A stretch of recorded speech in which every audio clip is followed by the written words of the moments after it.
آپ صلی اللہ علیہ وآلہ وسلم کی صاحبزادی حضرت زینب رضی اللہ تعالیٰ عنہ کے شوہر ابو العاص غزوہ بدر میں گرفتار ہوئے۔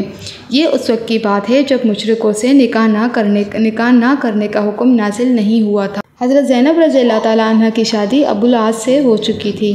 دوسرے قیدیوں کی طرح ان سے بھی کہا گیا آپ بھی فدیے کی رقم ادا کریں تاکہ آپ کو رہا کیا جا سکے۔ انہوں نے حضرت زینب رضی اللہ تعالیٰ عنہ کو پیغام بھیجا ان کے آزادی کے لیے فدیے کی رقم بھیج دیں۔ حضرت زینب رضی اللہ تعالیٰ عنہ کو یہ پیغام ملا تو آپ پریشان ہو گئیں کیونکہ اس وقت آپ کے پاس کوئی رقم نہیں تھی۔ البتہ شادی کے موقع پر انہیں جو جہیز ملا تھا اس میں ایک ہار بھی تھا۔ انہوں نے وہی ہار بیچ دیا۔ وہ ہار دراصل حضرت خدیجہ رضی اللہ تعالیٰ عنہ کا تھا۔ جب یہ آپ صلی اللہ علیہ وآلہ وسلم کی خدمت میں پیش کیا گیا تو آپ نے اس ہار کو پہچان لیا۔ آپ کو حضرت خدیجہ رضی اللہ تعالیٰ عنہ یاد آ گئیں۔ آپ کی مبارک آنکھوں سے آنسو جاری ہو گئے۔ آپ کو روتے دیکھ کر صحابہ کرام بھی رونے لگے۔ انہوں نے عرض کیا اے اللہ کے رسول آپ یہ ہار بیٹی کو واپس کر دیں، فدیے کی رقم ہم ادا کر دیتے ہیں۔ اس واقعے سے ثابت ہوتا ہے کہ آپ صلی اللہ علیہ وآلہ وسلم حضرت خدیجہ رضی اللہ تعالیٰ عنہ سے کس قدر محبت کرتے تھے۔ اس طرح حضرت عائشہ صدیقہ رضی اللہ تعالیٰ عنہ فرماتی ہیں ایک مرتبہ حضرت خدیجہ رضی اللہ تعالیٰ عنہ کی بہن خالہ ہمارے ہاں آئی۔ انہوں نے اجازت طلب کرنے کے لیے آواز دی۔ ان کی آواز حضرت خدیجہ رضی اللہ تعالیٰ عنہ سے بہت ملتی تھی۔ پھر کیا تھا، یہ آواز سن کر حضور اکرم صلی اللہ علیہ وآلہ وسلم کو حضرت خدیجہ رضی اللہ تعالیٰ عنہ کی یاد آ گئیں۔ آپ حیرت اور مسرت کے عالم میں پکار اٹھے یا اللہ یہ تو خالہ لگتی ہے۔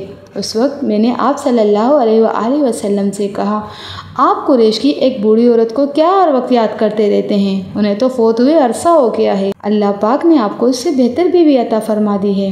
یہ سن کر آپ صلی اللہ علیہ وآلہ وسلم جلال میں آ گئے، یہاں تک کہ حضرت خدیجہ رضی اللہ تعالیٰ عنہ نے نادم ہو کر عرض کیا اے اللہ کے رسول مجھ سے غلطی ہو گئی، آئندہ میں ان کا ذکر اچھے الفاظ میں کروں گی۔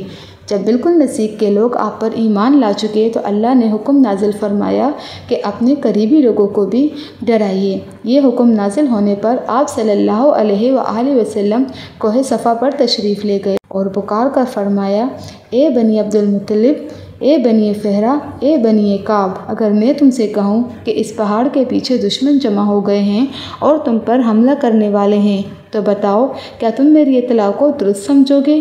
آپ صلی اللہ علیہ وآلہ وسلم کے جواب میں سب نے کہا ہاں ہم آپ کی بات کو درست سمجھیں گے، اس لیے کہ کبھی آپ نے جھوٹ نہیں بولا۔ آپ نے فرمایا پھر جان لو میرے پاس تمہارے لیے ایک سچ ہے، میرے پاس تمہارے لیے سخت عذاب کی اطلاع ہے۔ ابو لہب یہ سن کر سخت ناراض ہوا۔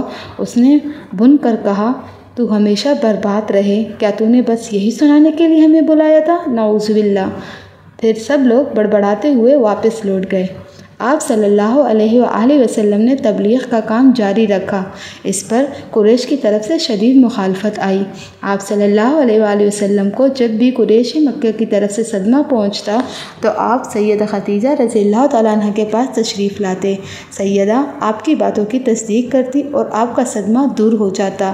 غرض ہر مشکل وقت میں حضرت خدیجہ رضی اللہ تعالیٰ عنہ نے آپ کی خدمت میں کوئی کسر اٹھانے کی کمی نہ رکھی۔ جب اسلام آہستہ آہستہ پھیلنے لگا تو قریش بہت فکر مند ہوئے۔ انہوں نے ابو طالب کو بلا کر کہا اے ابو طالب، اگر آپ کے بھائی کے بیٹے ہمارے دین کو اور جن بتوں کی ہم پوجا کرتے ہیں ان کو اسی طرح برا کہتے ہیں تو آپ جان لیں کہ یہ ان کے لیے کسی صورت میں اچھا نہیں ہوگا، اور پھر ہم جو بھی اس کی مقابلے میں کریں گے پھر آپ شکایت نہ کریں گے۔ ابو طالب نے سمجھا بجھا کر واپس بھیج دیا۔ ادھر آپ صلی اللہ علیہ وآلہ وسلم برابر تبلیغ کرتے رہے۔ اس پر قریش پھر جمع ہوئے، ابو طالب کے پاس آئے۔ انہوں نے کہا اگر آپ نے اب بھی اپنے بھتیجوں کو نہ روکا تو ہمارے اور آپ کے درمیان کوئی واسطہ نہیں رہ جائے گا، اور یہ بھی ہو سکتا ہے کہ ہم میں سے کوئی مارا جائے۔ ابو طالب نے آپ صلی اللہ علیہ وآلہ وسلم سے بات کی اور کہا بھتیجے میں دین کے اعتبار سے تم مجھ پر اتنا بوجھ نہ ڈالو کہ میں نہ اٹھا سکوں۔ ان کی بات کے جواب میں آپ نے فرمایا، چچا جان، اگر یہ لوگ میرے ایک ہاتھ پر سورج اور دوسرے ہاتھ پر چاند رکھ دیں اور مجھ سے کہیں کہ جو کچھ میں کہہ رہا ہوں اس سے باز آ جاؤ، تو میں ہرگز ایسا نہیں کروں گا، چاہے میری جان ہی کیوں نہ چلی جائے۔